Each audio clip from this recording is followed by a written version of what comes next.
What's up, guys? Welcome to Podcast PXN, episode 95. I am one of your hosts, Daniel Prindle, aka Dan is DTM on Twitter, and I am joined over Discord by who? Who is this man? The prod of PlayStation, Sean Babiak. What the heck is going on there, Sean?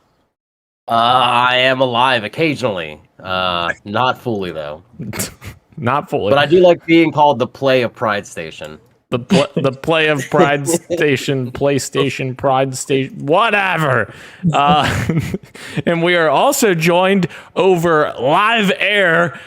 Roro is joining us while driving again. Yes, coming to you live from the 401 eastbound.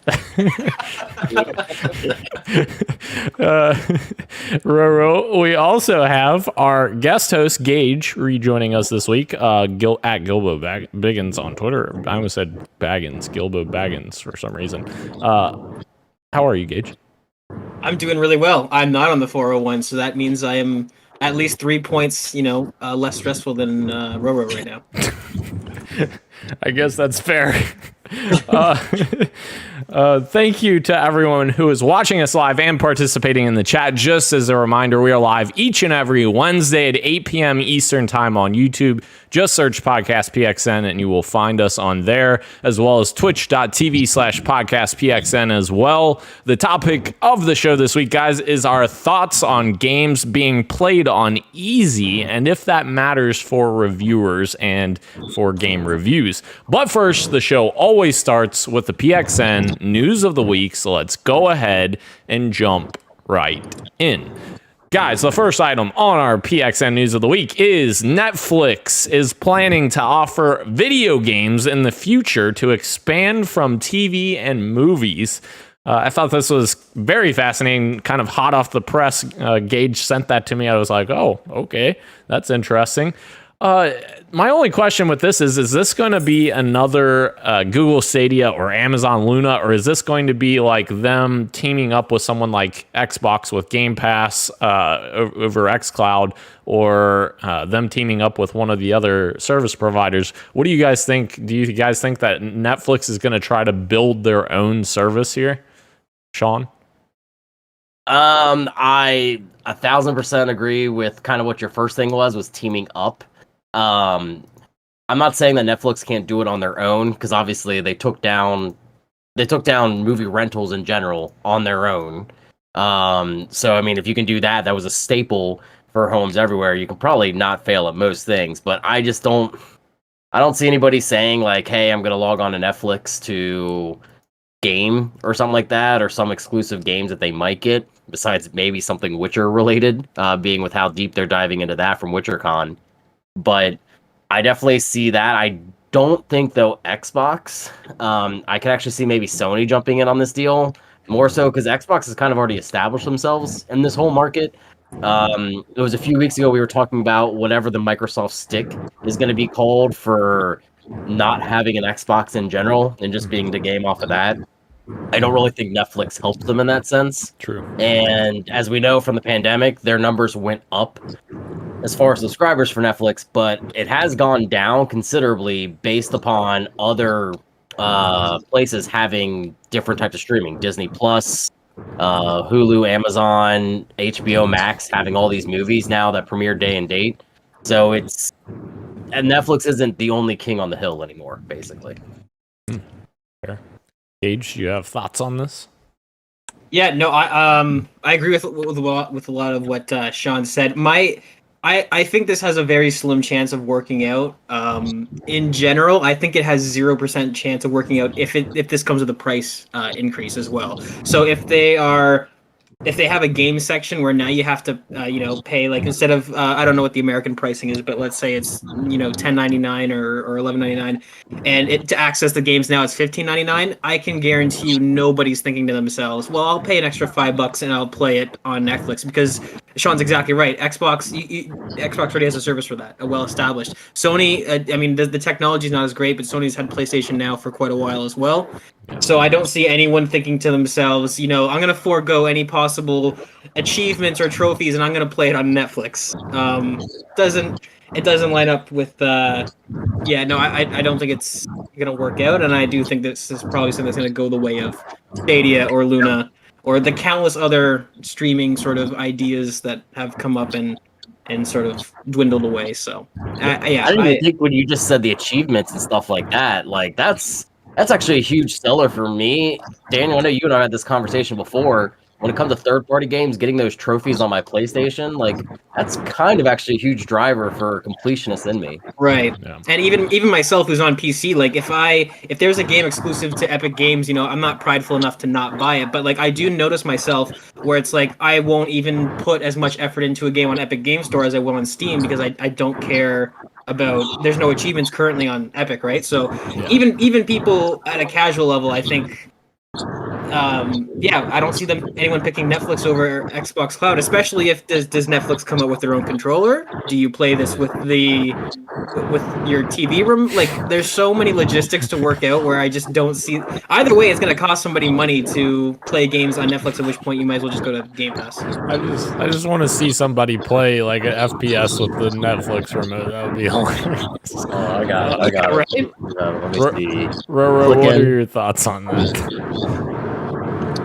Sorry? What are your thoughts on the Netflix games? Well. No, you're good.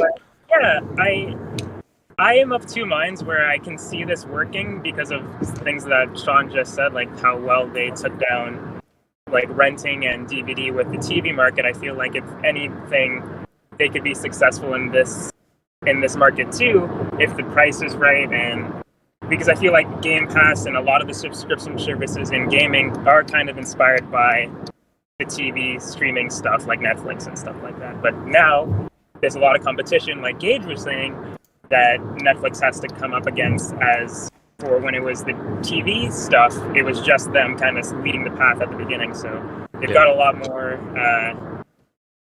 to be up against. But I definitely think that they could do it. I am interested. But like you all said, Xbox Game Pass is already so good.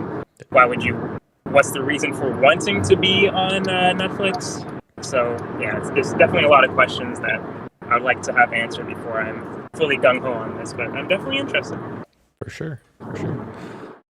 Guys, the next news story we have, I thought this was kind of a little bit disappointing, so that's why I put it in here, and Gage being on here helps me out with this as well, because being another Halo fan.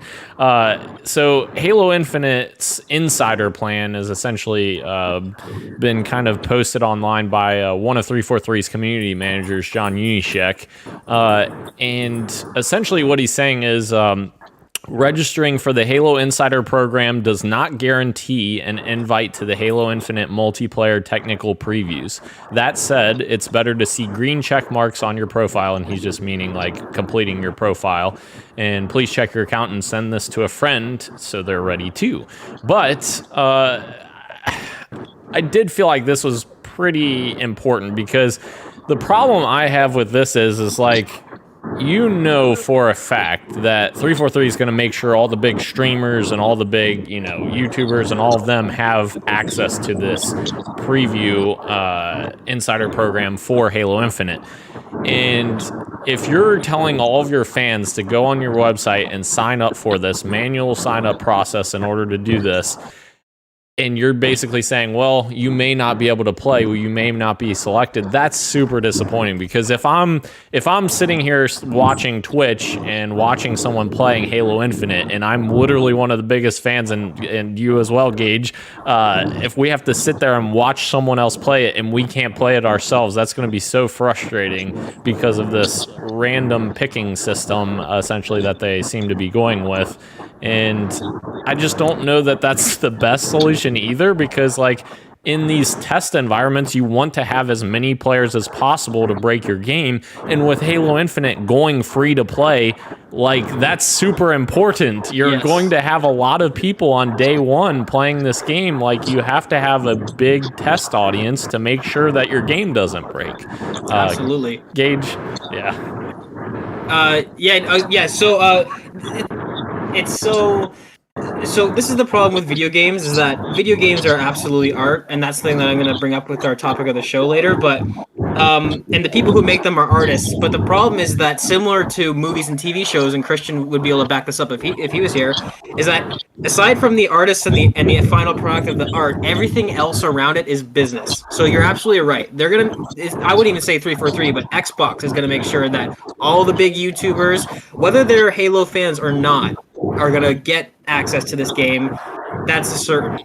And then everyone else, this is the problem with what I have with this whole like being unclear about who's getting in and who's not, is that you have to go through and make a Halo Insider account and actually opt in for this stuff. And on PC, it's actually a little bit more complicated than that. You actually have to run diagnostics and send your PC specs and do some stuff there. So my whole thinking is that, not everybody's going to do that. The pool can't be that large that you can't just let either, like you said, everybody in and also get a stress test as well as feedback.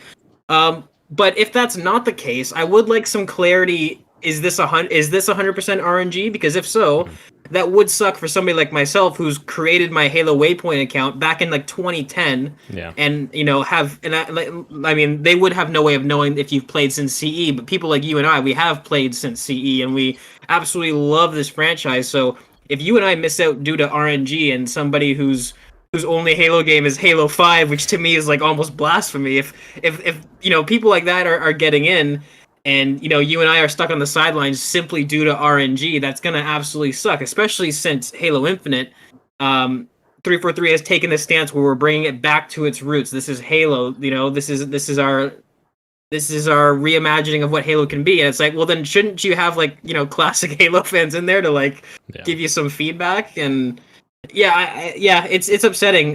They haven't said specifically. All they said so far is that not everybody's getting in. I do think it's probably just RNG or however they do that, which is upsetting. And I think that if anything, they should maybe take into account and look like, okay, well, this guy, somebody here signed up for Halo Waypoint June 2021, and this guy signed up for Halo Waypoint September of 2010. I hope there is a little bit of priority. I know that sounds super entitled, but it's. And I agree with you. I hope, or even people who have tested Master Chief Collection, even in the Insider program, give people that have done that guaranteed access, because that's not a huge pool of people. And I don't know. I definitely feel like they need to do something to make sure that the long-term fans get access to this. Right, even if it means having a third pool system where it's okay, if they have, say, 10,000 slots available for this beta, 5,000 are going to streamers and YouTubers, that's fine. And then make sure maybe 3,000 of the remainder goes to people who have created their account at least X amount of years in the past. Yeah. And then 2,000 of those slots can be completely RNG, something like that. I would be happy to know if they're even taking that into account at all. Yeah. Sean and Roro, I know you guys aren't huge Halo fans, but I know this is an important subject. So what are your guys' thoughts on this? Well, I mean, it sucks for you guys. I hate to say it, just trying to break it down that far, but it just, I know how excited everyone is for this game. And I am looking forward to playing it in the fall, because it is something that I do actually want to play. Plus Xbox Game Pass, all that stuff. But I kind of think it's really shitty that we have to complain, or whatever the word I'm trying to look for is, with YouTube personalities and all that, because we've talked about this before. I like to watch certain streaming, but I don't necessarily put that much stock into it. But I know a lot of gamers these days do, and I just think that's crappy that for possibility of gamers like you guys that have been around since the franchise has been a baby could possibly not get into it because of these newer people that aren't that inept to Halo, just because they have a higher streamer count will. In my eyes, it's not the bigger people that you have to worry about that are going to want to play the game. They're going to play the game regardless. It just depends on what they're going to get paid. Yeah, you guys are the audience for that. You guys are the audience for also the redemption arc as well. You just mentioned Halo 5. It'd be a travesty that was their first game. 343 has to redeem themselves in the eyes of the Halo community when it comes to this game. And so far, it seems like they're on the right track, but I don't know. That I feel like that's probably leaving a bad taste in your mouth right now. Yeah. Ro? Yeah, I agree. I feel like it, like Sean was saying, it's such a, we have to, like the hardcore, that they have to compete with the streamers and stuff. And it's like Gage was saying, like the business side is kind of persevering a little bit more in this situation, where the reason that they're not doing, well, I think clarity would be nice, like Gage was saying, like to let us know what slots are being filled by whom. But like the RNG thing is probably what's going to happen, because they don't have to do the other thing, like going back and seeing the dates of when people started. Like, why do that when we could just do RNG and just get it over with that way instead of doing the extra manpower and all that stuff? But it would be nice because of the way that 343 is right now, like Sean was saying, to get some goodwill back and stuff like that. But like you guys were saying, it would suck if I just sign up for Halo Insider today and I get in and you guys don't. Yeah, that doesn't make sense. Yeah. So Yeah, like I almost want to sign up for you guys and give you my gamer tag just so you guys can play it if by some chance you don't get it. Yes. Right. Yes, do that. Yeah. Make two while you're at it. Yeah. Anyways, moving on. Phil Spencer, guys, has said, actually on the Kind of Funny Games cast, I think is what it was. I was listening to it today, yeah. Yes. Phil has said that the Series S and X controller will probably get updated in the future, and he really likes the DualSense haptics that Sony did with the DualSense controller. So I thought that was really cool, and I think I don't want to speak for everyone, but I feel like everyone would be on board with this. Like, this is such a no-brainer, because that technology in the DualSense is so cool, and is definitely a generational leap in terms of controller, whereas Microsoft played it a little more safe and was like, here's the next Xbox One controller. Yeah, what were your guys' thoughts on Phil saying this? It makes sense. I mean, we've been they've both companies have been open about borrowing ideas. Obviously, we wish Sony would borrow the idea of Game Pass a little quicker than they have been recently, but I mean, this makes sense for them to go down this route. Sony didn't. I wouldn't say they changed the world with their controller, but they definitely made waves to make sure that they separated themselves from the PS4 generation with this controller. And unfortunately, I know that's not what Xbox's mentality is, because they want everyone to enjoy their games, but I do think that separates you with what you're able to do. Especially, it gives you that almost 2 extra buttons with that haptic feedback, which is not only cool to do, but also like the feel of stuff.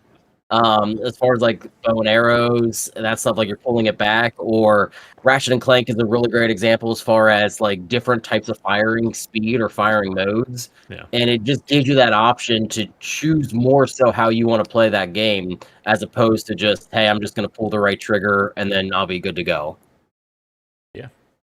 Agreed. Yeah, I think some people were disappointed that there wasn't a bigger leap between generations, because really the Series X controller and the One generation are almost identical, aside from some textured grips and the third share button on the face. But I think this might be a case of our generation and just wanting new things, because I do remember when Xbox One and PS4 came out, everyone and their mother was saying how, the Xbox One is pretty ergonomically perfect and there's not really much to improve, and they listened, right? Like, that's just the thing. They listened and they kind of didn't really add anything to it. So I think there is room for improvement in terms of internal battery. I think that and this is kind of like I guess a preference thing, but in my eyes, I think that the internal battery is just way more consumer friendly, and I think that's, if I can think of one thing off the top of my head that they actually could change, it would be that. But I will say I'm a little hesitant about Xbox trying something like haptic feedback, because while Xbox has been making a lot of great moves, and Phil Spencer has, this has been said a million times, Phil Spencer has done an amazing job turning the ship around. I've worked at EB Games, and you know what? The Xbox Elite controllers are like the most returned thing for defects of anything, and it's totally anecdotal. I know that my experience doesn't represent the product as a whole, but I do know that it's one of those things where almost the majority of my friends who got one, it broke at some point, and and like I said, when I was working at EB Games, which is, by the way, the Canadian equivalent, it's a sister company of GameStop. It's the same company, just different branding. Yeah, we got returns of those left, right, and center, and so I'm immediately hesitant of Xbox doing something like haptic feedback, because they do have a track record of selling a quote unquote premium product that really just has a chrome finish, but is kind of just the same quality product of the regular controller. So I'm a bit worried in that sense, but I would like to see an internal battery, a somewhat of an upgrade, or at least an option. But yeah. Roro? Yeah, I was listening to this episode today, and I remember seeing the headline before I listened to the episode. I was like, oh, this is where it came from. So that was cool. But I would definitely love to see this on Xbox's side. I mean, every time that I hear about PlayStation and the haptic feedbacks, it gets me so excited to eventually get one. So more games and more platforms that have that technology, I'm totally down for. But like Gage was saying, I hope it's done correctly. So For sure. we don't have another Joy-Con drift situation on Xbox's side where all the controllers are just like the bumper triggers are just like flying off all over the place. We don't want situations like that. Yeah. But I think it's really great, and that as he was saying on the podcast, that he likes when the industry is like borrowing off of each other and just sharing ideas, and I think that's definitely what we all want as gamers as well, just to see the industry grow technologically and graphically and everything in between. So I'm totally down for it, but at the same time, as Gabe was saying, as long as it's done well. Yeah. Yeah. To your point, Gage, the first Elite controller was absolutely horrific, and I had two of them that I had to send back and got back, and it broke and I threw it away, and I was like, this is a waste of money. But the Series 2 Elite controller was actually a lot better. Like the components, there were certain components in the first Elite controller that failed, but that's another story. But the other thing I will say, I have seen a lot of people talk about what you said, Gage, about internal battery versus like the ones that you pop in. And I get your perspective saying it's anti-consumer to not have an internal, but in my eyes, like I see it as being anti-consumer not having the option to remove it, because like my problem is like after so long, batteries degrade over time. So like no matter what, if it's internal or external, it's going to degrade over time. You're going to get less charge time out of it. So like the only thing I wish is that Microsoft would include a rechargeable battery pack that they sell with the controller. That's my problem, that they don't include that with the controller. But yeah. I think that's actually a brilliant happy medium, and like I said, I think this is one of those situations where there isn't a correct right answer, because I totally see that side of the argument. It's just I happen to fall on the side of like, okay, I'm done gaming for the night. Let me plug in my controller to my console and go to bed. And when I wake up, look at that, it's ready to go. I don't have to go buy Duracell or whatever. But even if they replaced the 2 AA batteries that come stock with the controller and gave you an Xbox brand rechargeable battery, like you just said, that's actually a brilliant idea, and I think that would solve a lot of people's issues right there, because then, like you said, you have the option to just continue to recharge it, or you can use it once, and when it's dead, just kind of forget about it and just keep buying batteries, right? So absolutely. I think they only have a third-party option for the recharger, which, I mean, I grew up in the days of Mad Catz. Oh my god, yeah. So it's like, for me, it's so hard for me to trust a third-party peripheral of any system as opposed to the actual company. Especially when it comes to something like a battery. And that's a stigma that, again, from working at EB Games, that is a stigma that is alive and well. People will see like, oh, like how come? And that was a question I did get a lot: is how come Xbox doesn't have rechargeable batteries? And I say, well, they don't make them, but they do have this brand that they're officially partnered with. And even though they're partnered with it, the customer would look at it and see that it's not Xbox and go, nah, I don't want it, right? So you're totally right there, Sean. There is a stigma, and it comes back from those really cheap see-through red controller. I can see them in my mind right now. Well, Yeah. So actually, they do have Xbox branded ones, but the problem is it's you have to buy the Play and Charge kit, which is like $30 or something. Right, so right. They bundle it with the cable and say, here you go. But it's like you don't need that, and it's silly that it should just be included. But Yeah. anyways. Moving on, guys. Thanks to FPS Boost on Xbox, Dark Souls 3 will now run at 60 FPS on Xbox Series X and S. So Sean is very excited about that. Except I don't play it on Xbox. Yeah. Okay. Well, Sean's not very excited about that. I just thought this was a cool story. Obviously, I don't think necessarily all of us need to dive into this because it's kind of just here you go, another cool thing for FPS Boost. But yeah, I just thought it was cool. And I want to save time for these other great stories, like Nickelodeon All-Star Brawl has been announced for release this fall. What? Apparently it features a bunch of different characters from Nickelodeon, including Teenage Mutant Ninja Turtles characters, Nigel Thornberry, SpongeBob SquarePants, Sandy Cheeks, Patrick Star, Reptar, Zim, Danny Phantom, all these classic Nickelodeon characters that pretty much I grew up with most of these, so this is kind of crazy. But it's supposed to be like a Smash Brothers like brawler that is coming to all platforms fall 2021. I am actually optimistic about this. I know that is crazy, but I am optimistic about this because it's got some cool characters from my childhood. I would be interested to check this out if it ends up being good, maybe. I think you're getting a little ahead of yourself on this, buddy. Yeah, I agree totally. How'd that G.I. Joe game work out? Gosh. I mean, I get the allure of it, I guess. And I know their go-karting game was like received mediocrely as far as the Nickelodeon one. I think it came out last year. But I some of these characters I recognize. I don't like the Nickelodeon Teenage Mutant Ninja Turtles. I like the ones from the Fox cartoon back in the 90s. But I mean, cool that they're trying something, but none of this at all interests me. And also, too, it is going to be very hard for any type of brawl like this where they have different media coming in to ever go against Smash Brothers Ultimate. I mean, how many characters are we at? Yeah, true.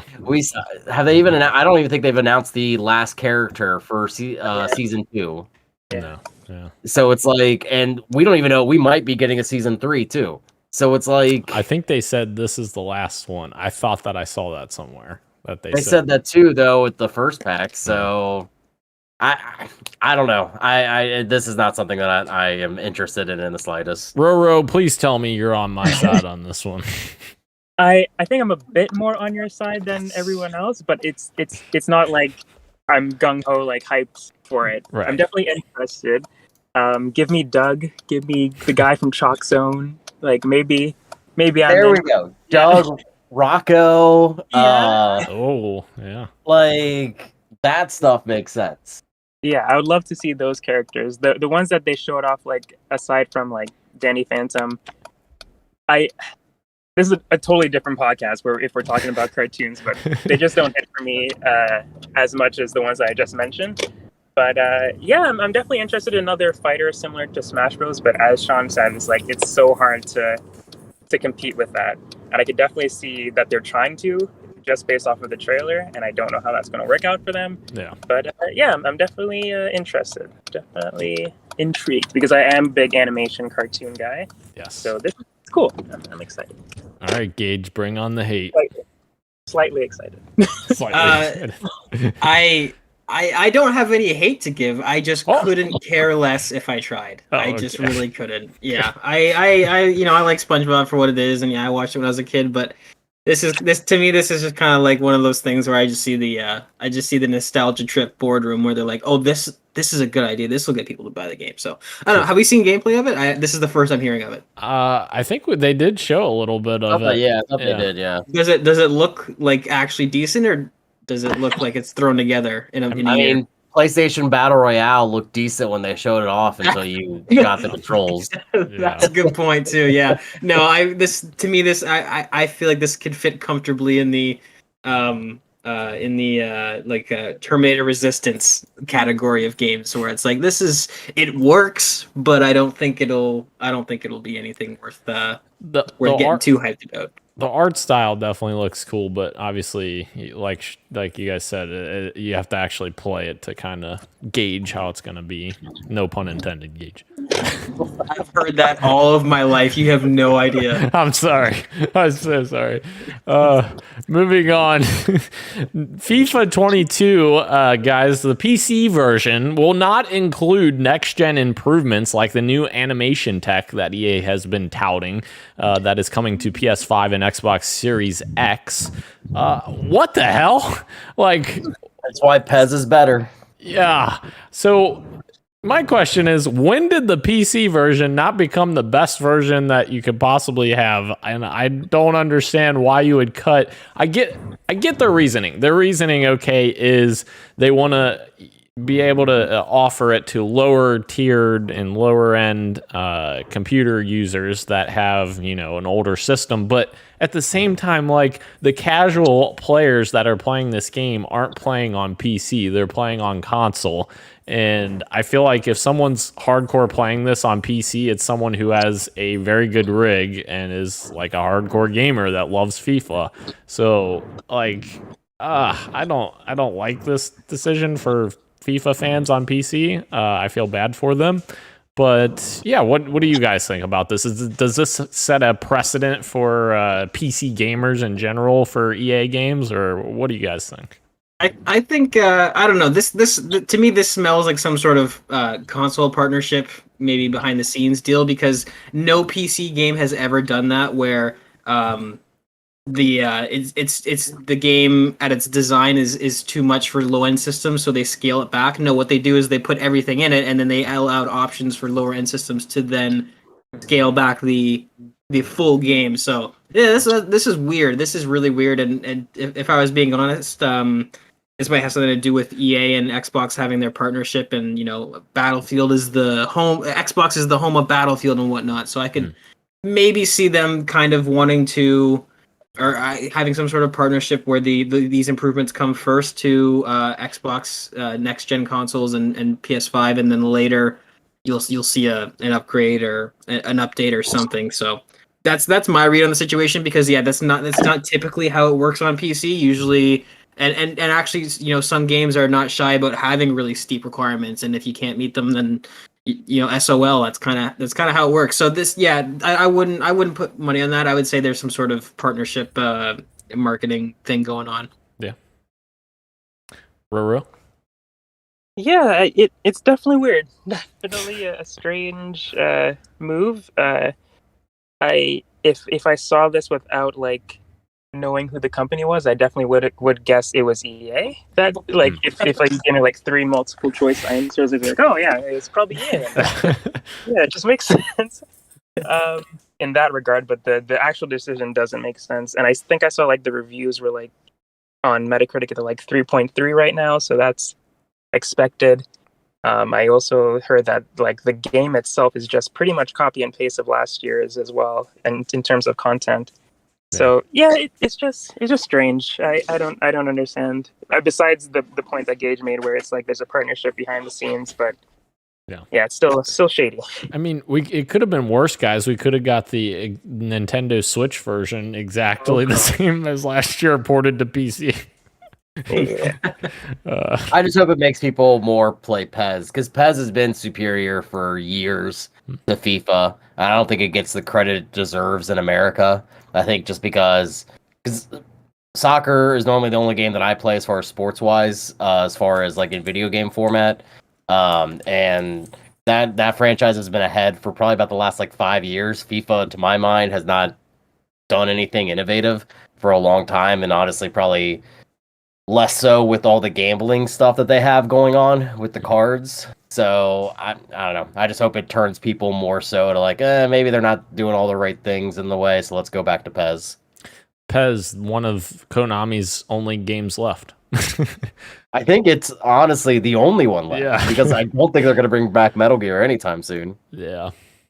All right. Well, moving on, guys. Digital Foundry has apparently tested Resident Evil Village on PC with a mod that removes the DRM completely from the game. And the results, guys, are freaking insane. So apparently, this new version with this mod installed, they call it the cracked version, which is interesting. It has perfect frame rate as Digital Foundry tested, and also it has less stuttering. And it's pretty significant. Like, the difference is like staggering how big of a difference it is. Like, the stock version of the game, they're comparing side by side at one point of the game, 31 frames per second compared to 112 frames per second. What? So, like, why, Capcom? Like, if this isn't working, if your DRM is not working, like, figure something else out for DRM, because this is clearly making your game a worse game. Or, like, just throw DRM out the window at a certain point if it's not working with your game. Like, what?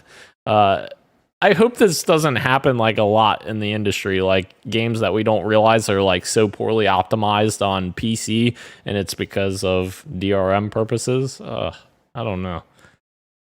Not good. Yeah, this is one of those things where it's kind of like, I really hate, like, I understand why, because there's a lot of, you know, crazy people out there, but I really hate that, like, recently we're seeing the people politicize, like, what a conspiracy theory is, because everything is a conspiracy theory until it turns out true. And this is one of those things. People have been ringing the bell on DRMs for a long time, saying that on PC especially it does impact, and that's why, you know, it's why some people are vehemently against DRMs and all that stuff. But then you have other people saying, well, you can't do that because then it's enabling hackers and it's promoting piracy and all that stuff, and it turns into a political kind of debate. And it's like, well, no, like, this is a thing that people have been saying is true, and Digital Foundry, extremely thorough. Like, they're for the nerdiest of nerds. I mean, I watch them, but they break down everything, frame times, all this stuff, and, you know, they corroborate what this modder said, which is that yes, this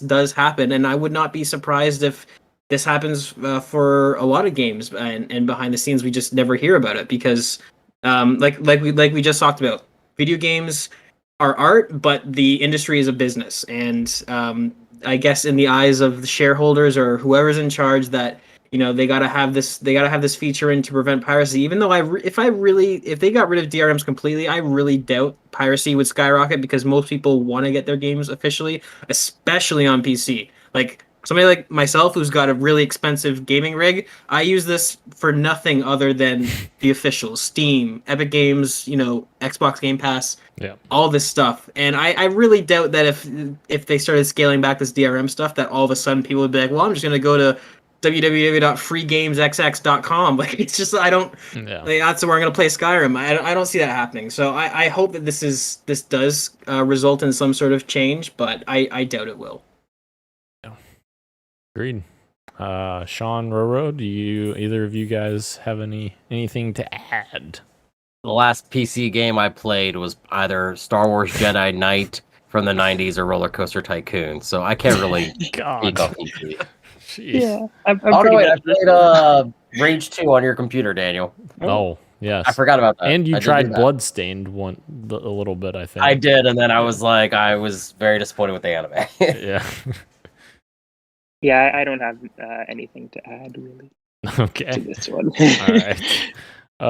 Moving on to more spooky news, guys. Bloober Team says that recent speculation about a leak of an alleged Silent Hill game from their studio is incorrect. And we were just talking about this, I believe, last week, or maybe the week before, and thinking about the possibility of Bloober Team working on a Silent Hill game, because obviously Kojima's probably not working on it. I say probably because who the hell knows at this point. But yeah, I guess this is kind of odd, because they announced a partnership with Konami, but then I guess now they're saying that it's not going to be related to Silent Hills. So I don't know. I guess we're never getting Silent Hills, guys, because it's just cursed at this point. Roro, does this excite you yes, does this excite you that you don't have to play a Silent Hill game? Oh man.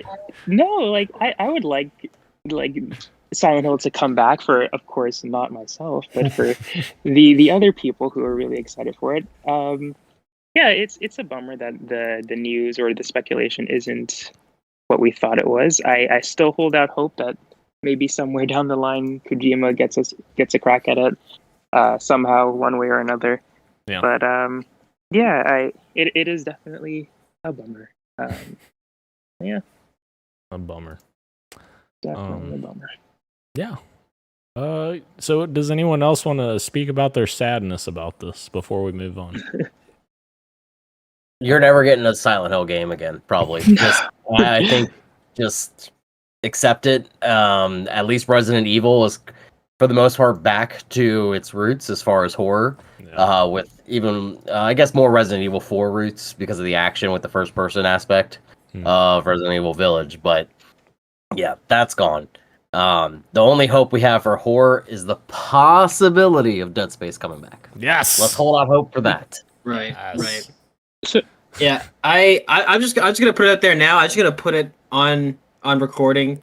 I do think this whole blue box thing is Kojima. I think it's Silent Hill. I think that's what we're gonna get. I'm just gonna say this situation keeps unfolding, and I know Dan, you saw the tweet that I retweeted that apparently PlayStation giant ad. yes. Oh yeah. And by the way, they still haven't commented. They still have not commented on whether or not it is. So that's my thing. I don't think Bloober Team's working on it. I think Kojima's working on it. And also, there was a small detail that missed me when I was covering this way back when, is that apparently, I guess, Konami and Kojima started following each other on Twitter again like a year ago or something like that, or 6 months ago. So, yeah, no, I don't think Bloober Team's working on Silent Hill. I think the Blue Box whole thing. I think it's true. If it's not, I won't care because I'm not a diehard Silent Hill fan. But if I had to put money on it, I'm saying that Blue Box is involved in Silent Hill in some way, or that Kojima's involved. Maybe it was a part of their plan to purposely leak that Kojima and Xbox had a done deal, and it's really just a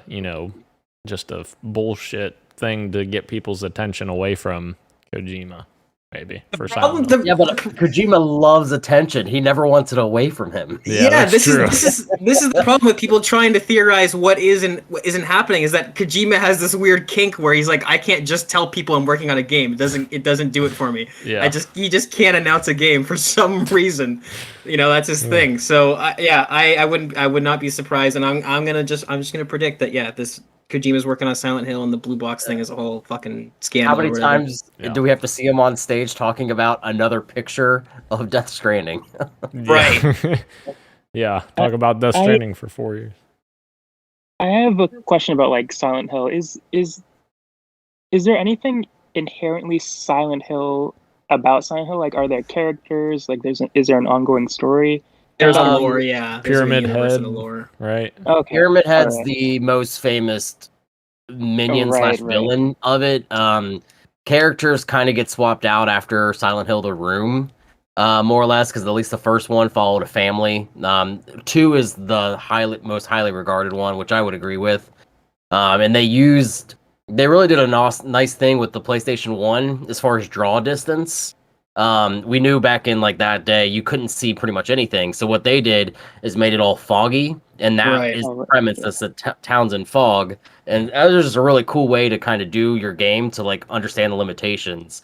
But really, it's just the town and just the messed up religion that the town follows that really got them put in isolation, kind of. Gotcha. Okay.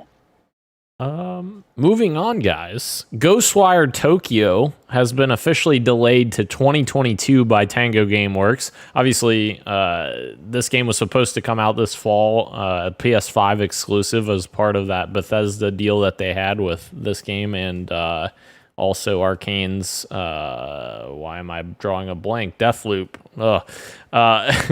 But I guess this isn't terribly surprising because we haven't really seen a ton on Ghostwire Tokyo. So I still want to like see what this game's gonna end up being. I freaking love the Evil Within, and I wish they had made Evil Within 3 instead of this, but we're getting this, so I guess we'll see what happens.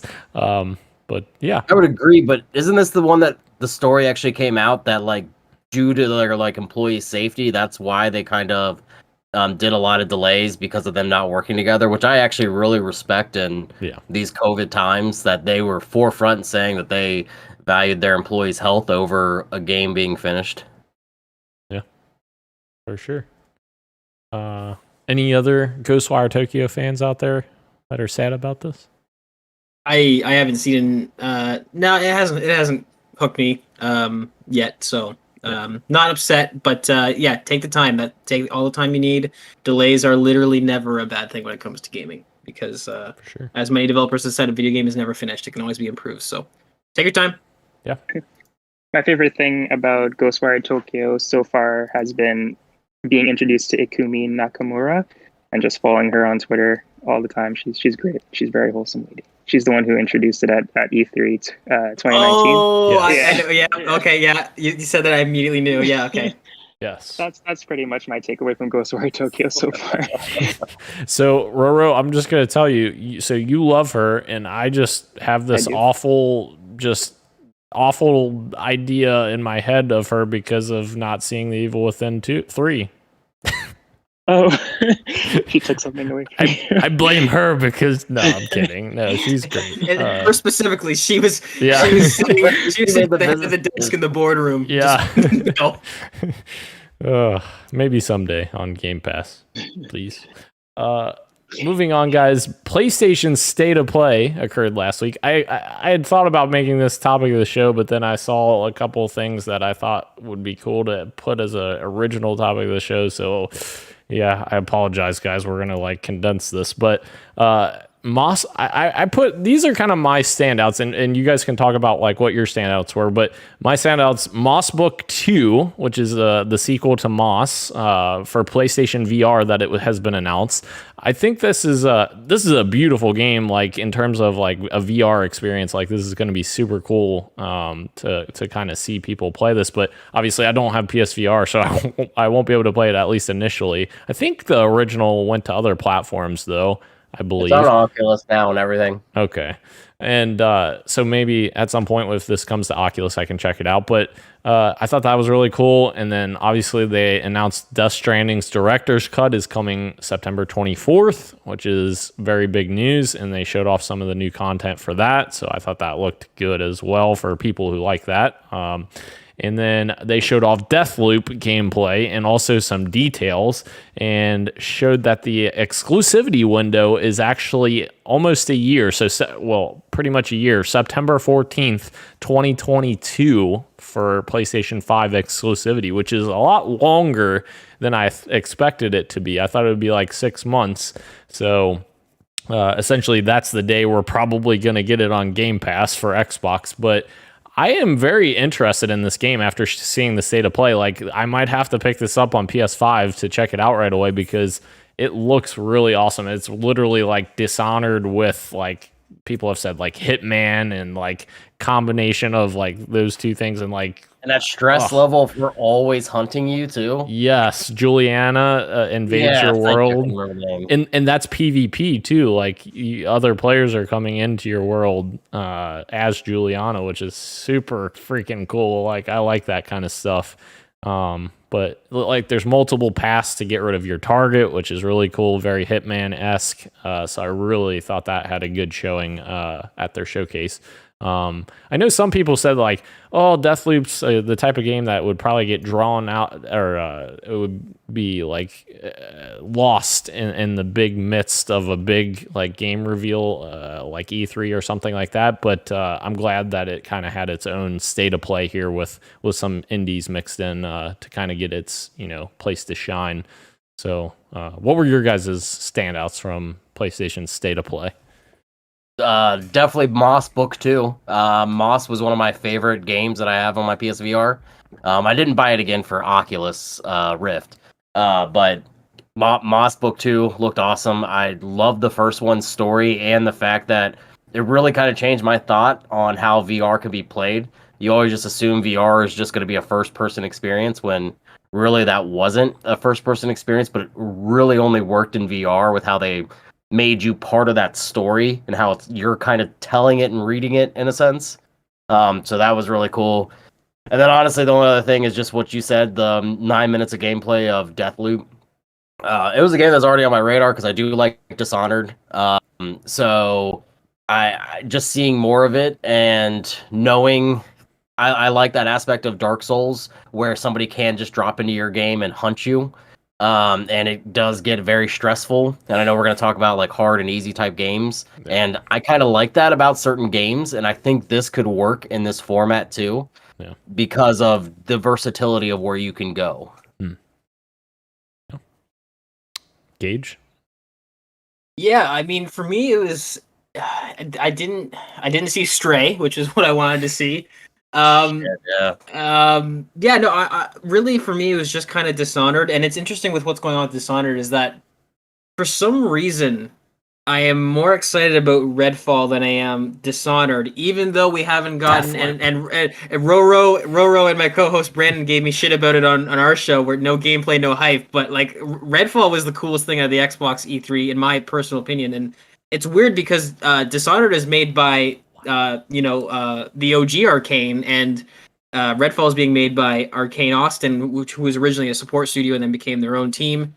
So it's weird to me that I like what I'm seeing of wow, I totally slipped the name. What Deathloop, that's the one. Deathloop, yeah. I was I got Redfall in the brain again.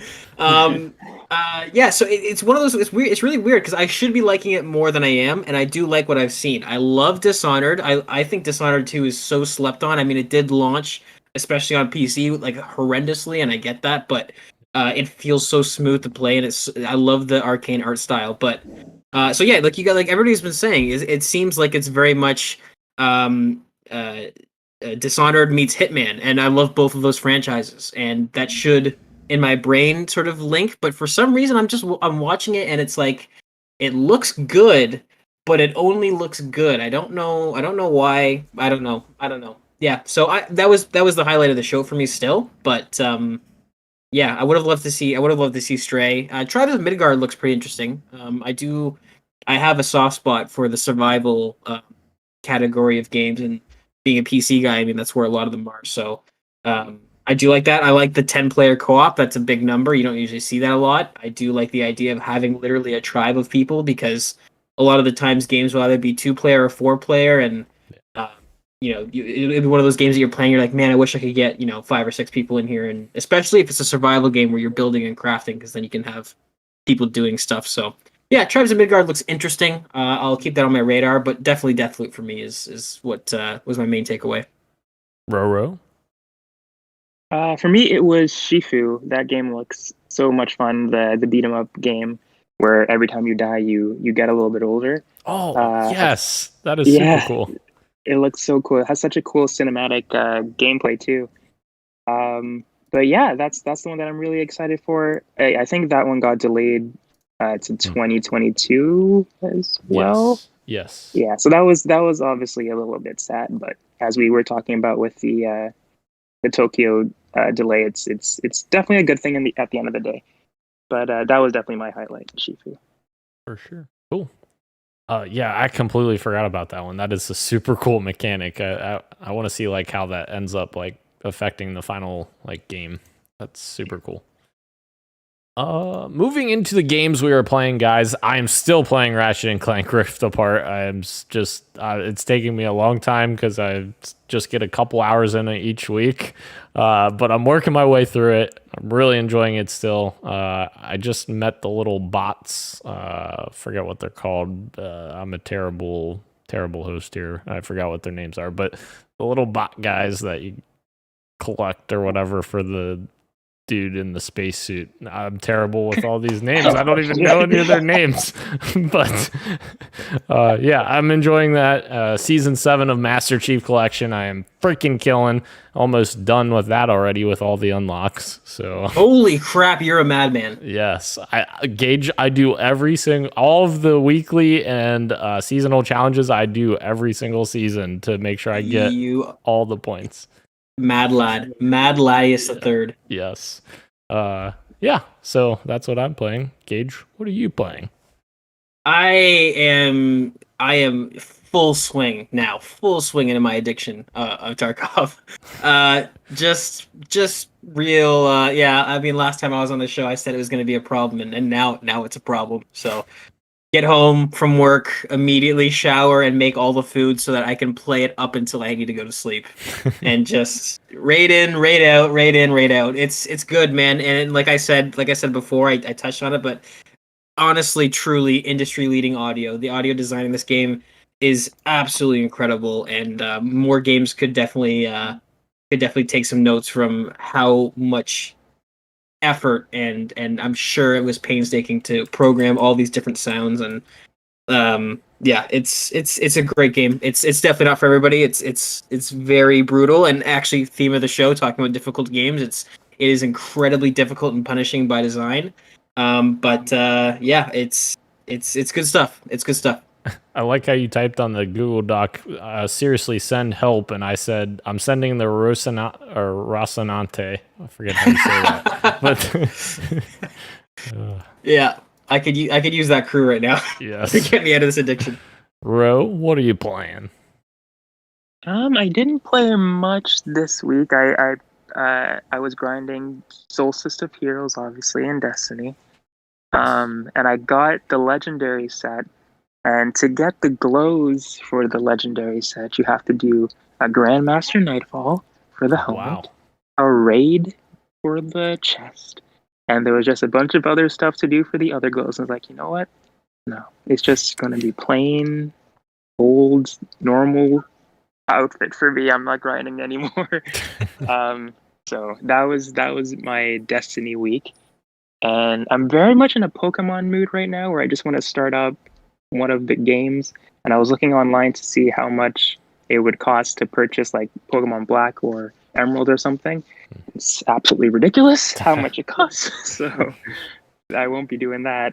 But maybe I saw on Etsy it was like super cheap, but it's not like authentic cartridges. It's like somebody just put the game on something, but it still works like a cartridge. But yeah, it's not the real Nintendo seal of approval game, but well, definitely more affordable. Ro, if you're looking for a Nintendo seal of approval game, just go out and go buy the Super Mario 64 that's still in pristine condition. I think that's pretty affordable. Right, yeah. Freaking $1 million. Yeah. My God. That's insane. Yeah, so that's been playing Destiny and dreaming about playing Pokemon right now. So I haven't been playing anything new right now. Sean, what are you playing? So I'm actually playing Ghost of Tsushima again, or Tsushima, for a second time. I'm playing it on, it's funny we're about to talk about this, but I'm playing it on the hard difficulty. I made it to the third part of the island last night, and I've been trying to do 100% of it, but holy crap, is it difficult. Those standoff, Dana, I know you barely played it, but did you ever do any standoffs? No. Okay, well, you know what I'm talking about. Yeah. Like, especially when you get to the Straw Hat Ronin, they like to juke you out, and it's no longer like, oh, one hit and you're down to like no health. No, if you lose it, you die. So it gets difficult, but I love that game. I forgot about your horse, and that broke me again when that happened. Oh yeah. I don't know why I put so much stock into picking the horse at the beginning of that game. It doesn't matter in the end, but yeah, that game, I cannot say enough praises about it. I really hope Sucker Punch gets to make a second one. I know obviously how it ends, so I feel like they can make a second one, but I want 100% the game because I didn't do that the first time around. And I'm looking forward to playing the Legends mode. I guess I already played 2 of the missions. There's not that many people on it. I know the director's cut comes out in August. for it for PS5. But it's actually really cool. You get some new move sets, definitely some cool outfits and everything. But I really like that it was a free update for PlayStation gamers. Yeah, and I've still only made it about an hour into that game. I haven't went back to it. I'm so sorry, everyone. So. I am anxiously awaiting the PC port of that game, and if it's anything like the quality port of Days Gone, it cannot come soon enough. Ghost of Tsushima, I'm so excited. It's the first time you run through a flower field, it is just like flip, and it's right in the beginning of the game. It is just gorgeous. And again, it looks that way on a PS4, which is like has a fraction of the computing power of my PC. So the fact that I honestly can't wait. Yeah, it's I don't know if I've told this story on this podcast, but I had a PS4. I bought the Last of Us Part 2 Collector's Edition just to keep in box to not open, and my PS4 broke upon completion of The Last of Us Part 2. So I have Ghost of Tsushima Steelbook sitting behind me waiting to be played. So my plan right now is either wait until I have a PS5 and play it then, or wait for the PC port. So it's not only is it a game I want to play, but it's a game that's literally sitting 3 feet away from me that I can't play. Nice. And you're such a strong person to be leaving that inbox, because I would have opened it immediately. Okay, so first of all, I did open it actually. Okay. I didn't play it. I have not turned it on, but I did open it to look at it, and that was maybe about 3 weeks into having it, because I was sitting there looking at it. I was like, I know what it looks like. There's a picture of it in the box, but I just want to see it. I gotta see it with my eyes. Yeah. Well, Great. There goes your $1.5 million in 1 year, Gage.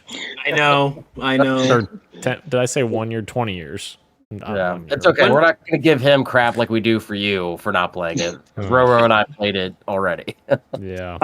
I'm sure you could still sell that out of box in like a couple of years and still get a lot of money for a Gauge if they're you going, want to. Yeah. Yeah, they're going for $1,200 on eBay right now. That's insane. 1,200 Canadian. Yeah. Oh my. Now that's granted. That's only $3 American, so I wouldn't get. I thought you just said 12K. I didn't hear the yen. Yeah, no, I mean it is still brand new, right? Like literally the box has only been opened. It's everything's still packed exactly as it should be. So, but I don't even know if I will sell it. It's one of those things where it's like I might just hang on to it. I don't know. It's in limbo right now. You know what? Sell it to Christian. I hear he's the biggest Ghost of Tsushima fan. I'm kidding. He hates it. You guys remember the end of 40-Year-Old Virgin when he like sold all his toys to like pay for his wedding and all that stuff, and then they say at the end like, we're gonna make sure our kid gets some toys and like not open them, basically. Like I feel that's the route we all have to go down. Is like if anybody asks, like, I'm collecting these. Oh, why are you collecting? Are you interested? No, I just want to sell them in 20 years and get money. Right. Yeah. Right. Yep. All right, guys. Moving into the topic of the show, how easy is too easy? So I thought we would talk about this general topic here.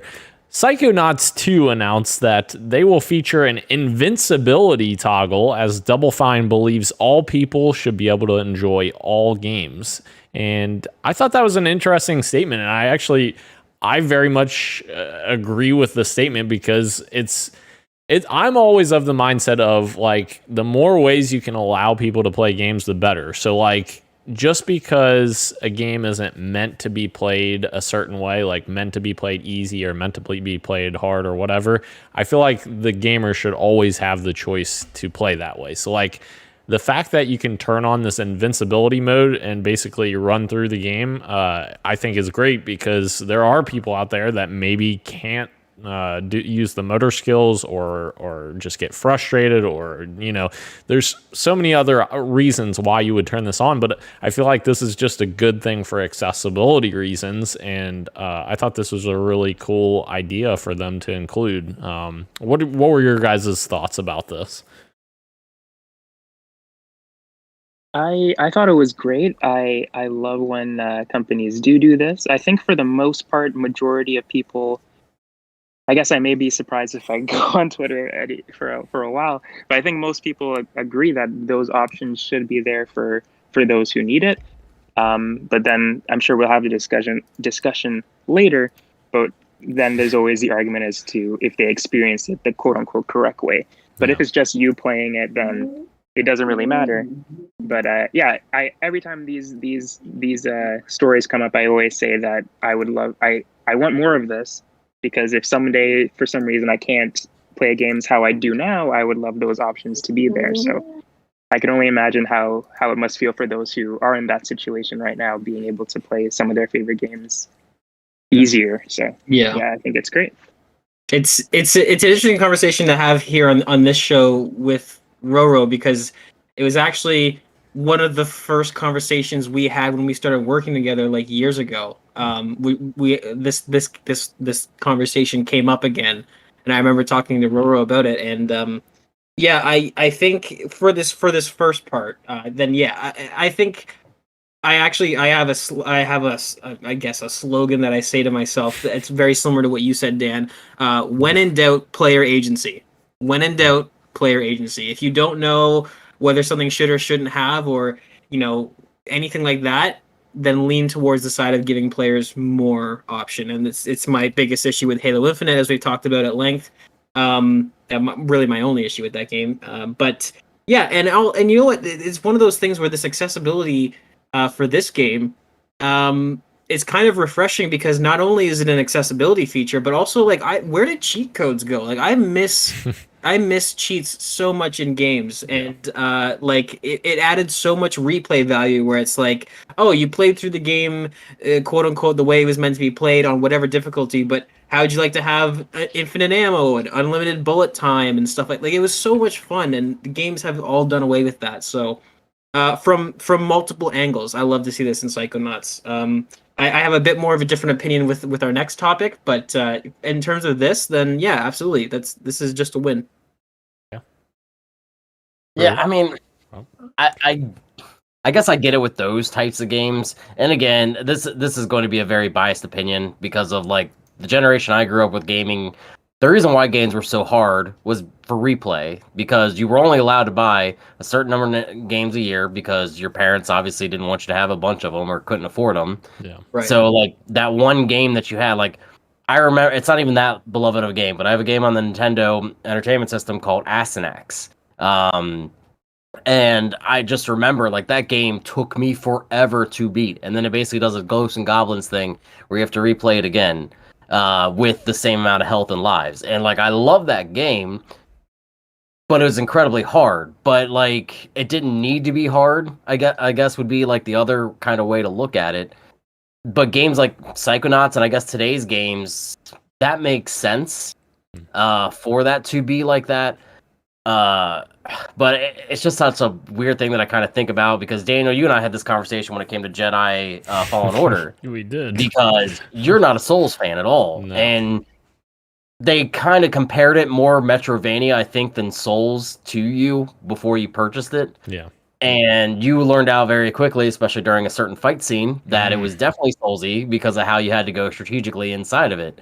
So it doesn't give you really an option, because if you were invincible, you would not have gotten as pissed off as you were. Exactly. Yes. Yeah. Even if that was, Gage just said, a cheat code type thing, because you didn't really honestly care about the achievement part or perfection. You just wanted to beat the game, more or less. Correct. Yep. So the fact that it didn't give you that option, that I can get behind, where it's hey, you put something in essentially the old Game Shark or of GTA, because I feel like that's the only franchise that has a cheat code anymore. Yeah.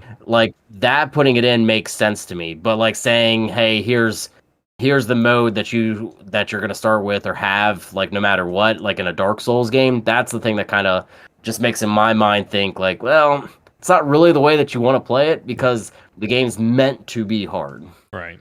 Yeah, Sean knows I was very frustrated at that Star Wars Jedi Fallen Order boss, and I literally was about to quit that game just because of that. And I was at the second to last boss, I was right at the end there, and I was I'm contemplating quitting this game. It's so frustrating right now. My wall can attribute to that with me throwing something at my wall. Does that game Who the last boss was? Does Jedi not have a difficulty? I haven't played that one yet. Does it not have a difficulty setting? But it still follows the same. You've got hard, very hard, and extra hard type thing. So in a way, yeah. My problem with Star Wars Jedi Fallen Order was always that, and I really enjoyed the game. I don't want to say I didn't. I really enjoyed the game. My problem was the combat felt like I had no chance to. go aggressively and counter at the same time. Like I couldn't slash the enemy and then like block something immediately right after. Like I would have to wait, block, Right. then attack. Like, and I'm not a patient player at all. I admit that 1,000%. That's why I don't like Dark Souls. That's why I don't like any of those Soulsborne games, because I am not patient. And so yeah, that frustrated me. But I don't know. Right. See, that's one of those things where I like, and we'll get into the deeper conversation next about difficulty and design of games. But that's why I do like the idea of even if you have to unlock cheat codes, like Sean was saying back in the day when we were all younger, and that's what you had to do. Like if you could play Jedi Fallen Order through the first time, and then you unlock, say, maybe unlimited stamina or something like that, because I'm somebody who, it's not so much a patience thing, because I can play many different types of games. I can play Call of Duty one day and then go to, a survival simulator the next. But I'm somebody who is very cinematic. I love film and stuff like that. So my thing is, if a game like Jedi Fallen Order, I would be trying to do stuff that looks cool, and that would probably be getting me killed in the same way that you want to play aggressively, and that's not the way you're supposed to. So, like, I see, was it Shinji Legend on Twitter? I think Roro follows him as well, where he does these crazy, like, cinematic clips of games. And, like, that's the stuff that I want to do. So I do like the option in games where even if you have to play through it the way that they want you to play through it, adding cheats or adding modifiers, to me, only enhances replayability. The Last of Us Part 2 did that really well. That one they weren't cheats, you didn't have to unlock them, but they did have stuff that very much felt like it, and it was kind of like a cool nostalgia trip. So yeah. The way that Ratchet and Clank does it is actually really nice, because if you think about it, not only it's not that hard of a game unless you like choose that, but those, Daniel, I don't know if you collect them, but the golden bolts, not only does it give you cosmetic stuff, but it also gives you actual cheat codes too for it. Now again, that's a little bit of in a sense, a play wall, not a paywall, but a play wall, but I really actually like how that did it, because like I was towards the end of the game, I just kind of wanted to finish the story and collect everything. Yeah. I just chose infinite ammo, and everything was a breeze, especially when you collect all the parts of that transporter gun. You're just like, all right, this game, I don't have anything else to worry about. Yeah, for sure. The other part to this, guys, my buddy Colin Moriarty, he's one of my famous people I have on my short list of people I'm not a fan of. But anyways, Colin Moriarty put out a little tweet here that I thought was interesting, that, in my opinion, I think this is the complete wrong way of looking at it, and you guys can speak your mind towards it as well. But he says, if you can't or won't beat games on anything harder than easy, and you're reviewing them from that perspective and not from the perspective of the average player, then your criticism is worthless. Seek out critics who actually like video games. It's all getting a little trite. No, I personally, like, okay, I understand at a high level what he's saying to an extent. Like, I understand, like, someone who's going to play a game on normal difficulty and play through the way that it's, supposed to be played, so to speak, by the developer. You're going to get maybe a slightly different experience, but it's all based on your skill level. So, like, if I play a game on easy and I'm used to playing games on easy and compare it to other games that I play on easy, then my comparison to that game is still going to be an even comparison to another game that I play on easy. Like, it's not, you're not comparing, playing Dark Souls on that's a terrible example. It doesn't have a difficulty, but you're not comparing Halo 5 on easy to Call of Duty Black Ops 2 on hard, because that's completely different experiences. Like, in general, like these people are not going to be doing that. They're going to be playing on whatever difficulty that they're associated with. And the other part of this, seek out critics who actually like video games. Like, that doesn't, playing on easy doesn't dictate, like, liking video games. Like, that makes The no enjoyment sense. of the game that you're playing. Yeah. Right. Yes. Like, that's not what video games are. That's not what video games have ever been. Like, video games have always been inclusive in terms of everyone. Like, play it the way you want to play it. Like, that's literally what video games are. And for him to say that criticism is worthless for reviewers that say or that play on easy, I just don't agree with that, because there's so many aspects to a game. It's not just about difficulty. Yes, there are games that, lean into the difficulty, like Dark Souls and the such, but you're not, obviously this reviewer isn't going to review Dark Souls. She's not going to put herself, and this specific reviewer that I'm talking about, she's not going to put herself on Dark Souls because she knows that's not her, expertise. Just as, someone in the film industry who hates horror movies isn't going to review a horror film. Like, exactly, yeah. But this is, I mean, please, I might go on a tangent, so please feel free to interrupt me and stop me, because I definitely don't want to end up hijacking this. But you're good.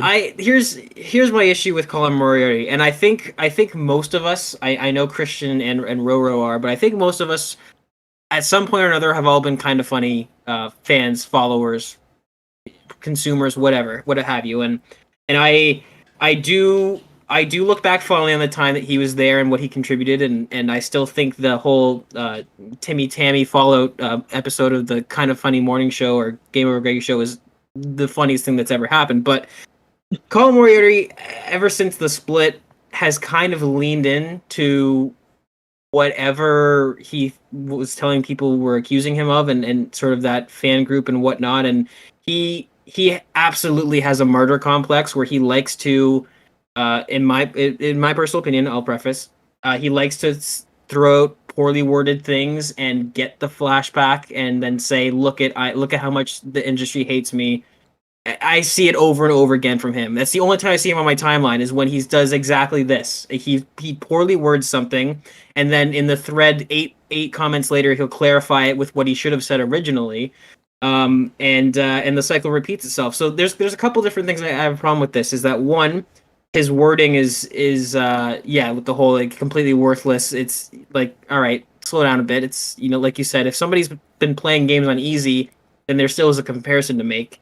The problem with his whole thing and what he does, and something that I find inexcusable, is that he never crops out the person who tweeted whatever he's criticizing. Yeah. So the criticism of Colin, where people say that you're sicking your fans on people, I mean, there's toxic fans in every group. Some people don't believe that, but I'm sorry, like, tough shit, it's true. Like, you can be the most progressive video game friendly person ever, you're gonna have toxic people that go after people like Colin Moriarty and say horrible things. That's just a fact of life. But you can do what you can to cut down on that by not including the person who made the comment that you are criticizing, which is something that Colin never does. He always includes the name, so I need to call him out on that. That's it's pretty low blow. And the third thing is that reviews nowadays, I mean, people go to reviewers that they know and like. So I don't know why you're criticizing somebody else for how they review games, because your audience isn't going to that person. I didn't know who this person was until this whole thing happened, right? So if this journalist, if she wants to play all of her games on easy and review them that way, it doesn't bother you at all. You could have gone your whole life without ever knowing this person existed. Just leave it alone. Now, as opposed to what he's saying about journalistic integrity and whether or not there should be some sort of baseline as to what games were reviewed on, that's a different conversation. That's a conversation that can't happen on Twitter, because Twitter is not where calm, rational conversations happen. The platform's literally not designed for it. Up until 2 years ago, you had 140 characters. That platform is designed for you to say your hot take and get a response. That's it. So yeah, I think there's a conversation to be had about games like Dark Souls, where it is designed to be hard. And like we say, and like the gaming space has largely agreed on, video games are art. So who are you to come in and tell somebody who's making a piece of art how it shouldn't be? Yeah. Again, as I've said, I always lean towards the side of player agency when in doubt. If you don't have a specific direction with your game, then for sure add options, because that adds replayability and it adds accessibility. It's a win-win. But games like, I'll use Tarkov as an example. Tarkov by design is visually very drab. There is not a lot of contrast in that. There's no HUD, there's no markers. If you're somebody who's playing Tarkov and you're colorblind, it is probably unplayable. Now, if they were to change that, that would drastically alter the flow of combat, because you're not supposed to be able to make things out from afar. It's supposed to be very realistic and hard, and you're not supposed to, was that a bush or was that a person? You're not supposed to know. So there are some games that are designed with certain core aspects that unfortunately limit accessibility. But if we're going to, start compromising on that, then that means that we're kind of regulating art in a way. So there's a deeper conversation to be had there, but Colin Moriarty is a fucking idiot. I'm sorry. He's fallen from grace so much. I don't know why he leans into what he leans into, but that's my piece. I'm sorry for going on a tangent. No, you're good, Roro. I don't know where I should start, but I would just start by saying that I don't agree with what Colin had to say with the original tweet. And just the way that he went about it. I do follow the person that he called out, so I do know of her stuff and her written work and stuff like that. And I think she's great. She does some really awesome stuff. But yeah, it just doesn't impact me at all. And if reviewers, and as Gage was saying, there's a totally different conversation that should be had that I think that he wants to have, but again, Twitter is just not the place to do it, and he didn't go about it the correct way. But yeah, like if you play a certain game on easy, should your opinion on the game matter? Yes, it should. But if you are a reviewer for IGN and you're playing a specific game on easy, are you going to have a different experience than somebody who's playing on hard? I think it depends on the game, but for the most part, I think yes. And will that affect the score? I don't know. I don't know. But I do think that those things do come into play, difficulty for sure. Yeah. I just don't think that the opinions and the enjoyment of someone playing a game on easy, it gets thrown out the window because they're playing it on easy. Yeah. But yeah, I think there's also a conversation about if Dark Souls is always the game that comes up in this argument. Soulsborne game, like these games aren't for everyone. These games aren't for everyone, so they shouldn't have the difficulty option or accessibility. And to an extent, I understand that. Like, Souls games aren't for me, but it's not because I can't play them. It's because I don't want to play them. And I think the option for people who can't play them to be able to play them should be there or worked on. But it's such an interesting conversation because I totally agree with what Gage was saying. Like, it's also art, and if the artist people to play it on these certain levels, then who am I to say no? You should let. But it's just it's so difficult because they literally can't play it. It's not like me where I don't want to. Yeah. So yeah, it's definitely a difficult one. But at the end of the day, I agree with Gage and what you guys were saying. I just don't. Yeah. The way Colin went about it was not correct. And like, if you don't want a reviewer that's playing on easy or whatever, that offends you somehow, like, go read a different review. Yeah.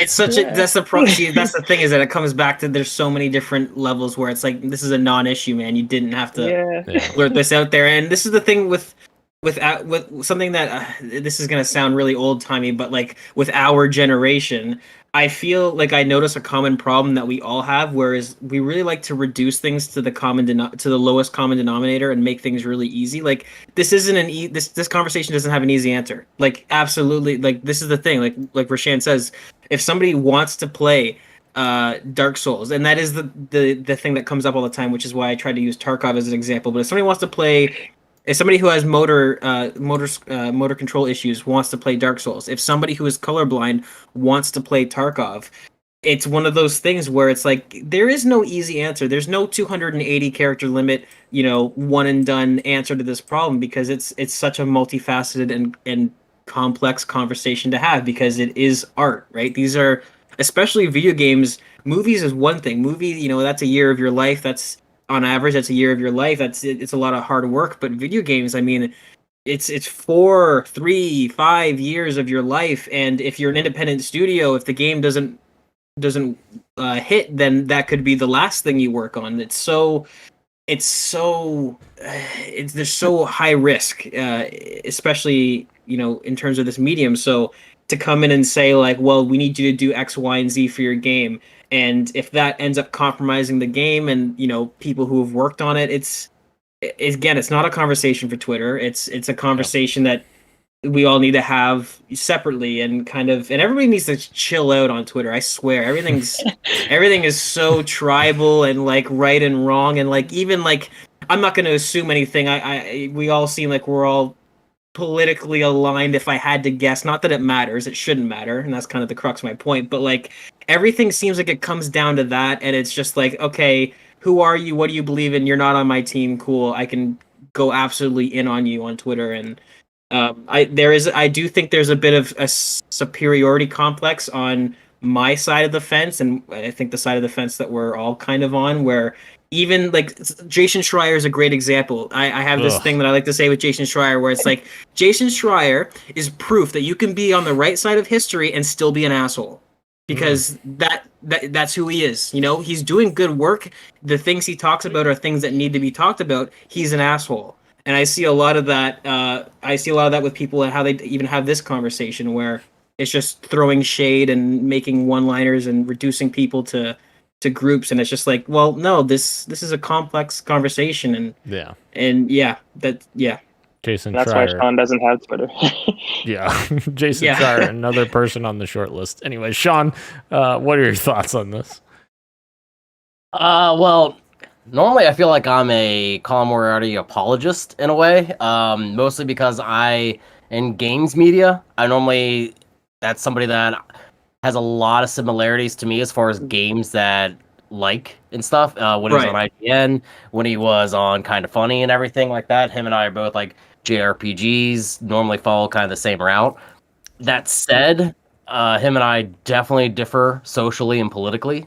And I always say that if I differ from you, that I work with a lot of people. I mean, Daniel, we're in Ohio and Kentucky. Yeah. I mean, this is pretty much Trump country in a sense, and none of us could care less. Like, we have friends that are Trump or Biden, whatever. It doesn't matter. Right. And so I can get along with everybody, but I would just say his comments are idiotic at best, if not harmful to a sense from this. It sounds like a female journalist and he has a history with females as far as saying inappropriate things. Right. Even this specific one, like, this isn't the first time that. Are you serious? Yeah, I think it's everyone in IGN unfollowed him, and what happened was Kind of Funny to begin with. Yeah. So it doesn't surprise me that he would kind of go after essentially what he views as an easy target in my mind, but I would also differ with him when it comes to the validity of reviews.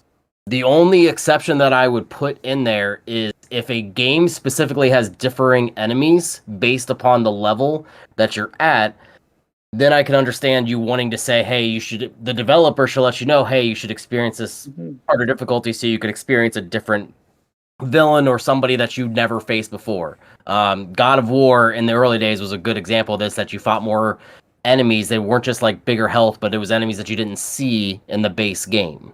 I at least remember that from the PS2. So I can understand that aspect, but that's not really a thing that happens these days. For the most part, you see all from an easy standpoint to an impossible standpoint. Yeah, I'm thinking about like Drake's A Thief End. It's the same game if you play easy or impossible. The enemies just either kill you quicker or you take forever to kill them. That's literally the only difference. So I don't understand the validity.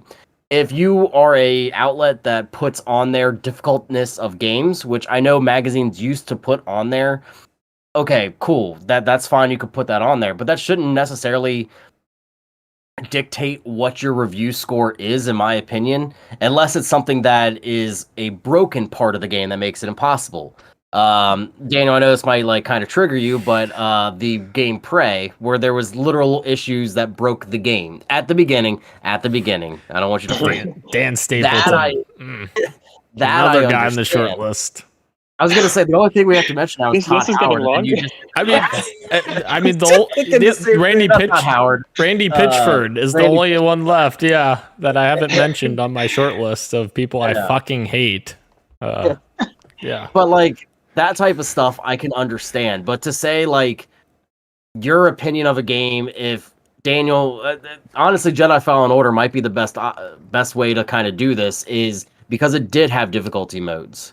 So you playing it on the easiest, and I played it on the second or the third most difficult level. Yeah. You and I both had the same experience. I just Yep. wanted a more challenging game because that's just the way I play the games. I'm playing Ghost of Tsushima on the hard mode. He made a joke about like the standoffs, like him and I were laughing about that. That's just the way that I am choosing to play this game. It in no way says that Roro has a biased opinion because he played it easier than I did. That makes no sense. He played the same game. Yeah. All he did was just play it at his comfortability level. And probably enjoyed it more because of it, right? Like that's the weird thing with this whole shebang is that you're playing the game on easy, therefore your criticisms are worthless. Well, what about other people who play it on easy? And also the people who play it on hard will probably enjoy the game on hard. So even you know what I mean? Like, and that's the thing is that there's so much to dissect here because it's like I've not read, not that I know of, maybe I have without realizing it, but I haven't read this woman's work before. Does she spend a lot of time talking about difficulty in a review, or does she spend a lot of time talking about gameplay mechanics and narrative and production value and voice acting? In which case, Colin, the difficulty matters very little in that review. Like, there's so many angles to talk here, and it all just comes back to, again, he's got this weird martyr kink where he likes to set himself on fire and have his fan base extinguish him and say, like, oh, look at how burnt I am. Look what the game industry has done to me. And it's so tiring, and kind of similar to what Sean was saying, because like the really upsetting part for me is that contrary to our side of Twitter, Colin Moriarty is an extremely talented video game reviewer and writer. His pieces on IGN back in the day, he, like, anyone who says that he's not a talented writer is an idiot, because he's very thoughtful in what he writes, but unfortunately he's just the great schism, if you will, of kind of funny. He decided to just lean fully into what people were accusing him of, which is just being very inflammatory and, you know...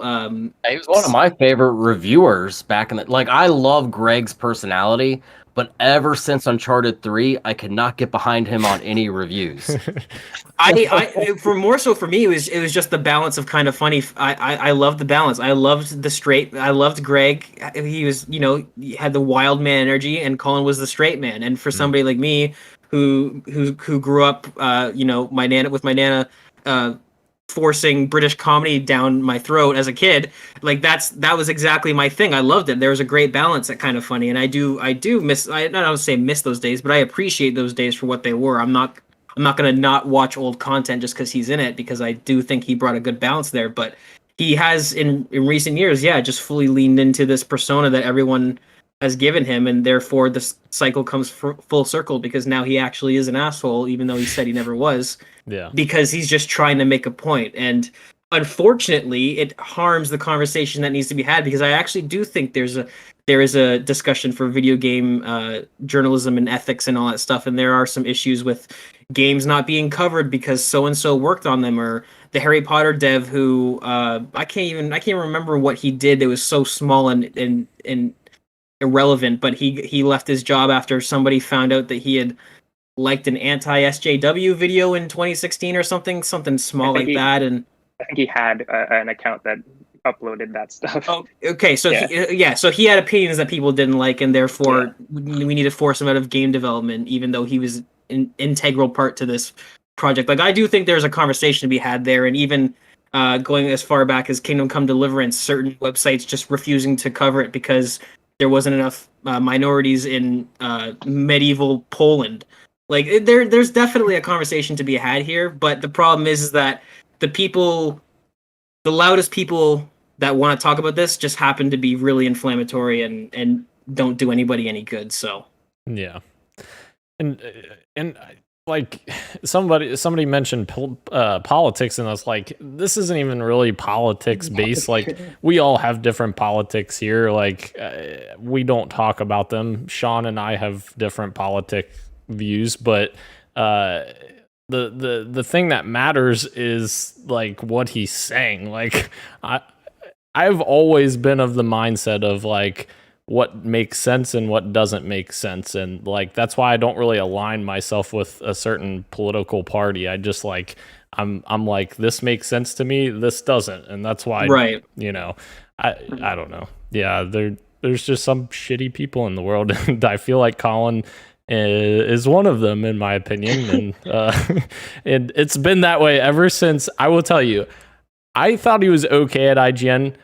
When they started Kind of Funny, I went on there one time and they were talking about news, and I dropped a little news story about Halo because I was like, oh yeah, there's a cool new Halo story. Did you guys see this? And he just he purposely picked out my comment and just shit on me. And it made me so mad. And I was like, I'm not supporting that man anymore because, yeah. He basically said, like, Halo's irrelevant and we don't talk about that. And it's like, oh, okay, we'll see ya. But yeah, he definitely had the dry man humor. Again, I think it depends on what you grew up with, because that did work for me. Like, there would be times where somebody would mention Canada and he would just be like, Canada's irrelevant, doesn't matter. And like, somebody might get offended. Somebody like me would be like, just because of what I'm used to, I'm like, oh, that's kind of funny. Like, yeah, just for whatever reason that, yeah. So I could see that, but I think, yeah, really. I hate it. But yeah, no, he definitely is not doing anything to dispel his criticisms, which is that, like, first of all, stop fucking keeping people's profiles in the picture that you're quote tweeting. Like, that's something that I don't think there's any debate for. Like, just stop. He's been told that so many times, and he still does it, and like acts like, I don't know what all the hubbub's about. Like, well, you just quote tweeted a picture of somebody who's got 3,000 followers, and you've got 30 or 40 or 100, however many you have, and what do you think's gonna happen, right? Like, again, I don't think creators are responsible for the actions of their fans in the slightest, but you can definitely take the necessary steps to cut down on any of that nonsense, and he refuses to at every step. So that part I wholly disagree with. His wording, disagree with. He's got a point in there somewhere that needs to be talked about, but again, not on Twitter, not in 280 characters. For sure. I just want to mention one quick thing, because I think Sean touched upon it and it made me think about this. I'm not sure if Sean actually just straight out said this, but I agree that if the reviewers or the people who make the game want and are giving the game for review to an outlet or something like that, if they want you to play on a certain difficulty, they'll tell you, right? They're like, you have to play this on normal, you have to play this on hard, and if it doesn't matter, they won't tell you. And I think that's where it maybe should stop and end with this conversation. If the developers want you to play on hard and the reviewers have to play on hard, then the reviewers have to play on hard. But if it doesn't matter, then it doesn't matter. And then the opinion of the reviewer still matters. Yeah. Because it doesn't matter what difficulty you play on. I feel like, I think I've heard this before. I'm not sure. I haven't reviewed anything for an outlet before, but I'm pretty sure if there is specific instructions, the developers will give you them. So I feel like even with that, what Colin's saying is just out the window. Yeah, for sure. You just always stop going after females in games too. I mean, that's kind of the nice thing with them. Like I said, I respect him professionally. Gage, I thought you said it well, that he's incredibly articulate, like a mastery with words. But I mean, you could say the same thing about Ben Shapiro. Any of those old you're right, yeah. People that they are a master of words. And I'm not trying to go after his conservatism at all, but you could say people that inflame situations are definitely people that can speak well. I mean, it just makes sense with how popular you are, but he also does like to attack people that don't have the base to defend themselves. Absolutely. And that's the thing, being articulate and being quote unquote right, or like, rational, are two completely different things. Because Ben Shapiro, fucking, my opinions aside of what I think of him, he's an extremely talented speaker, and nobody can dispute that. I mean, people will, because people, again, want to go after whoever, but that's fine. But yeah, no, Colin Moriarty is extremely articulate, and that's the problem, is that he knows he is, and therefore everything he says holds some sort of weight to him and to his audience. But it's like, no, just because it's worded really well doesn't mean that the point is accurate or anything like that. And this is my final point I'll make about this, which really kind of grinds my gears, is that Colin Moriarty, I'm assuming nothing's changed from when I've last heard of him, but his whole thing is that games media, not only is there an issue in it, and I agree with that with some extent. But his whole thing is that games media is dying, and that these sites like Kotaku and Polygon are losing viewerships. So then, why are you going after the reviewers? What does it matter if they're dying, right? Because, and I think he maybe has a point there too, where I am somebody who I have a few YouTubers who I know like similar games that I like, so I will go to them, and I'm sure most people have the same thing. They have 2 or 3 reviewers that they'll go to. So why are you picking this random reviewer with a really small fan base? Again, keeping her profile in the picture and going after her while also saying that these publications are dying and nobody reads them. So then why are you even bringing it up at all? Like, again, like Sean said, he's just inflammatory. He likes the drama. It doesn't matter how talented he is or what he used to do. This is what he's kind of descended into, and it's super upsetting because, again, he has some ideas that I do think need to be talked about in the gaming space, but unfortunately, this is the mouthpiece for it, so they get dismissed right away. And just to sum this last little bit up about the politics issue, like Ben Shapiro is like far right, and then like there's plenty of people far left, far right that they're the problems in the political world, and that's why we have so much divisiveness in this country, because you have this and you have this, you don't have this. So yeah, it's the same thing here. I feel like that you just have somebody who's just stuck in his ways, and he's way over here somewhere, and he won't have any of it, I guess. But anything else you guys want to discuss before we close out this long show we had today? Anybody at all? Nobody? No, I'm good. All right. Thank you again to everyone joining us both live on YouTube and on Twitch, as well as podcast services everywhere, including Apple Podcasts, Google Podcasts, SoundCloud, Spotify, and Stitcher. Thank you, Roro. Thank you, Gage. Thank you, Sean. I am Daniel, and this has been Podcast PXN, and we are out. Much love, and keep on gaming. Deuces. You know what, Dan? Thank you.